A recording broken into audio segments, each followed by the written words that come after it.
Lorsque je parle de paralysie cérébrale, la plupart des familles pensent qu'il s'agit d'un diagnostic, mais je préfère qu'elles y voient plutôt une description.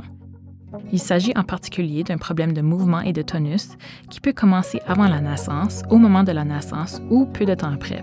La manifestation la plus fréquente qui conduit à un diagnostic est un retard dans les étapes de la motricité ou dans le développement général de l'enfant. Les enfants viennent me voir, je recueille leurs antécédents et lors de l'examen, je constate des problèmes de mouvement et de tonus qui vont de pair avec ce diagnostic. Il peut être difficile de poser le diagnostic dès le début, mais avant l'âge de 2 ans, on peut être sûr du diagnostic.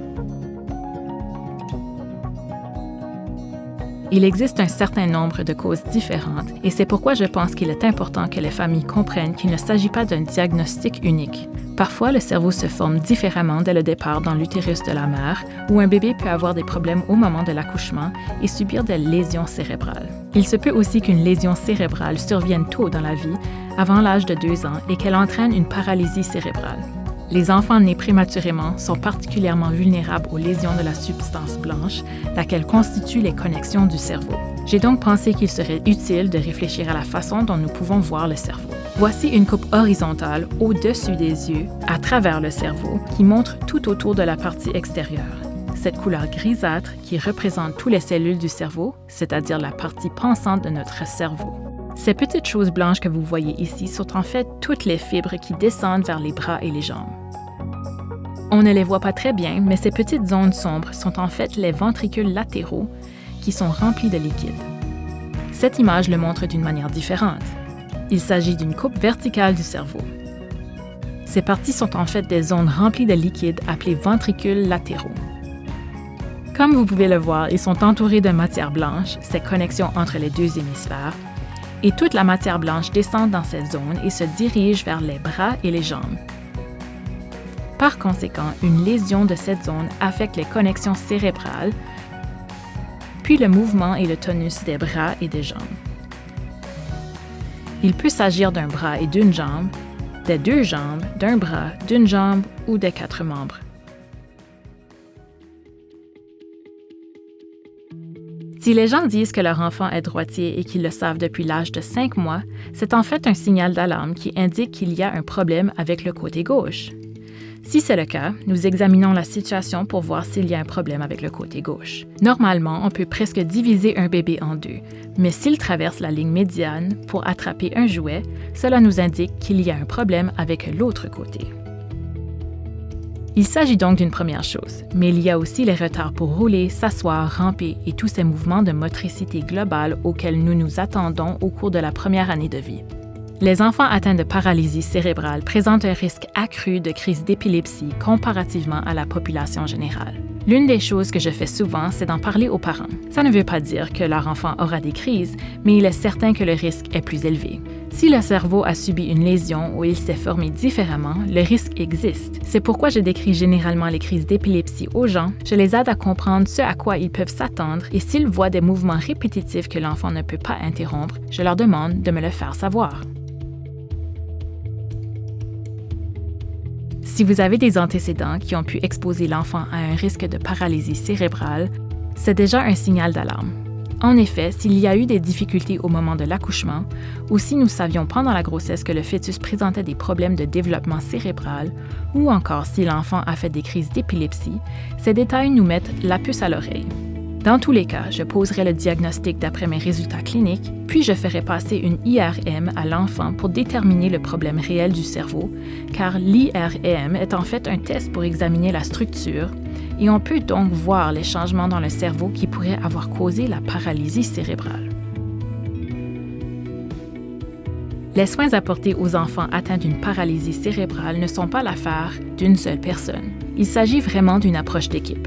Nous les orientons donc vers la physiothérapie, l'ergothérapie et l'orthophonie, car parfois, selon les muscles touchés, il peut également y avoir un effet sur la capacité de parler et d'avaler. L'orthophoniste et l'ergothérapeute peuvent donc également procéder à une évaluation. Ce que nous essayons vraiment de faire, c'est d'aider les enfants à être au mieux de leur forme et nous voulons donc les aider à être capables de se mouvoir. Dans la mesure du possible, nous trouvons donc des manières d'aider les enfants à ramper puis à commencer à marcher, tous ces mouvements que nous attendons d'eux. Par ailleurs, si certains de leurs muscles sont très tendus, nous pouvons parfois faire des exercices d'étirement. Nous pouvons faire ce que l'on appelle des plâtres en série. Nous pouvons donc étirer le muscle et le maintenir en position grâce au plâtre, ce qui l'aide à rester étiré pendant un certain temps.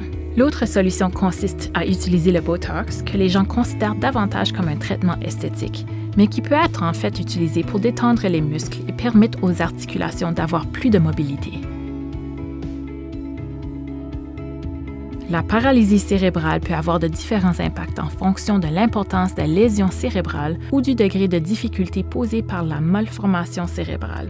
Ainsi, dans le cas d'une malformation cérébrale affectant l'ensemble du cerveau, l'enfant peut présenter un retard global.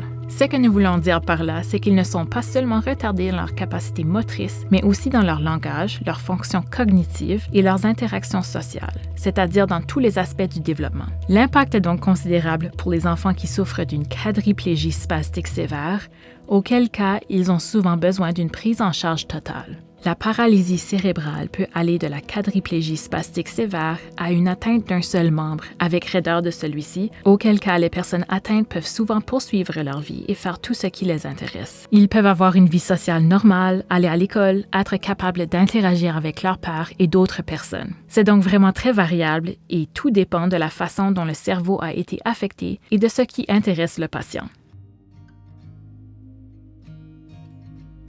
La paralysie cérébrale est ce que nous appelons une encéphalopathie statique. Ce que nous voulons dire par là, c'est que ce que l'on voit est ce que l'on obtient. La lésion est présente et elle ne s'aggrave pas avec le temps. En revanche, les muscles peuvent se contracter avec le temps et c'est pourquoi il faut continuer à faire des exercices et des étirements et peut-être aussi faire appel à un physiatre pour aider à la mobilité. Nous avons la chance d'avoir le centre de réadaptation Stan Cassidy à Fredericton. Tous mes patients vont à la clinique de la paralysie cérébrale qui s'y trouve. Ce sont donc ces médecins qui administrent le Botox si nécessaire et qui aident mes patients à gérer leur démarche, c'est-à-dire leur capacité à marcher, et qui leur donnent des conseils à ce sujet. Ils disposent également de ce qu'on appelle une équipe de suppléance à la communication afin d'aider les enfants à trouver d'autres moyens que la parole pour communiquer. On ne peut pas guérir la paralysie cérébrale, mais on peut maximiser la fonction et une fois que le tissu cérébral est mort, on ne peut pas le régénérer, du moins à l'heure actuelle. Nous essayons donc d'aider le cerveau à fonctionner le mieux possible. Si vous aidez vraiment un enfant lorsqu'il est jeune, son cerveau à ce moment-là est ce que nous appelons plastique, ce qui signifie qu'il a la capacité de se remodeler dans une certaine mesure. Ce n'est pas parfait, mais c'est tout à fait remarquable. Permettez-moi de vous donner un exemple. Chez la plupart des gens, l'hémisphère gauche est dominant pour ce qui est de la parole. Ainsi, si vous subissez un traumatisme cérébral précoce qui touche l'hémisphère gauche, si la zone du langage était touchée, elle est simplement déplacée de l'autre côté. Le cerveau est donc plutôt court, et je sais que je suis partiale, mais c'est ce qu'il y a d'extraordinaire à son sujet. Le cerveau peut en fait se recabler et aider à améliorer le fonctionnement de cet enfant. Au cours de ma carrière, je pense qu'il y a eu une multiplication des groupes de soutien en ligne pour les familles, ce qui peut parfois être problématique parce qu'elles reçoivent parfois des renseignements erronés qui ne leur sont pas utiles, mais ces groupes peuvent offrir un soutien incroyable en permettant aux gens de parler de leur expérience avec quelqu'un qui est passé par la même chose. Je pense donc qu'il est très utile de trouver des personnes partageant les mêmes idées pour se soutenir mutuellement. L'autre chose, c'est qu'il y a des services à l'hôpital qui peuvent aider les familles à mieux comprendre leur enfant. Le service du milieu de l'enfant en est un. Les employés du service trouvent des moyens d'aider les enfants à jouer, à s'engager et à interagir les uns avec les autres. Je pense que le service du milieu de l'enfant fait un travail fantastique à cet égard et aide aussi les enfants à communiquer de différentes manières, par exemple avec des dessins, des jouets et autres, en les aidant à comprendre certaines des interventions qu'ils pourraient subir et en leur apportant simplement un peu de soutien. Il est donc important de donner une chance à votre enfant, de le regarder vraiment et de ne pas penser à sa maladie, mais plutôt à ce dont il est capable. Notre objectif est d'aider ces enfants à atteindre leur plein potentiel.